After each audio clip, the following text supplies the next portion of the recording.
Why choose to go to the moon? Why the moon? That was the question President John F. Kennedy was asking a sold-out Rice Stadium in Houston, Texas, September 12th, 1962. Why, some say the moon. Why choose this as our goal? An 18-minute speech that ranks right up there in the stratosphere of great speeches. Abraham Lincoln, Gettysburg Address. Sir Winston Churchill, We Shall Never Surrender. Martin Luther King, I Have a Dream. When we hear those iconic speeches, we are instantly transformed into a time and place in history, and it was right here at Rice University, John F. Kennedy challenged not just the sold-out crowd, but all of America in terms of becoming a space-faring nation. Why choose the moon? And to put this in historical context, the Soviet Union at the time was winning the space race. They were ahead with the innovation called Sputnik. And so America had to catch up. And America was feeling a little insecure about itself. And in 18 minutes, JFK says, why the moon? You could also ask, why climb the highest mountain? 35 years ago, why fly a plane across the Atlantic? And then, in a moment of improv and ad lib, Kennedy says, why does Rice play Texas? Not because it is easy, but because it is hard.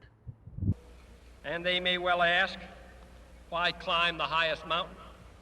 Why, 35 years ago, fly the Atlantic? Why does Rice play Texas? We choose to go to the moon.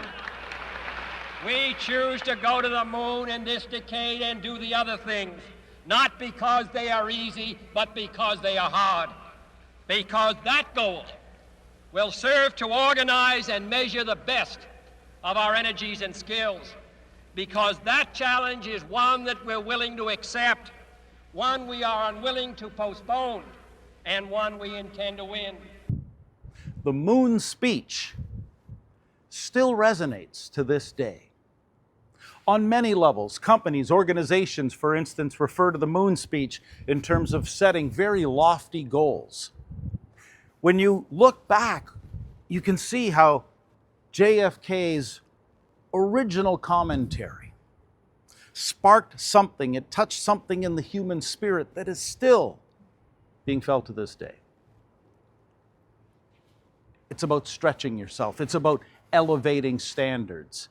And in this case, what it did, according to the president at the time, it marshaled the best efforts of America to the goal and the mission of getting a man on the moon and bringing him safely back to the earth before the end of the decade. Now, when he launched this strategy, this very lofty goal and vision, JFK's got no idea how it's actually going to happen. But one 18-minute story did rally an entire nation. And sure enough, July 20th, 1969, Neil Armstrong also makes history by becoming the first man to walk on the moon. What does all this mean today? Let's talk about the higher standards, especially as it relates to original thought and creativity. And there's a trend, especially in the business world, to quickly move towards everything that is being created through AI, especially in terms of content and marketing content. But where does that coincide with respect to higher standards and how you create something that is totally original and basically the product of human thought? You see, JFK, while he had his remarks prepared, on the day of the speech, he improv'd. Why does Rice play Texas?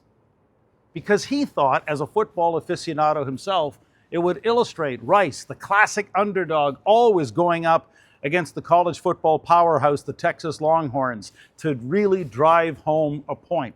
That's a line that still lives on to this day. Why does Rice play Texas? And it illustrates how in a moment where 40+ thousand humans were gathered together, how truly inspired we all are when we feel a message, a story that was channeled directly from someone, an author, a creator, actually came up with the idea.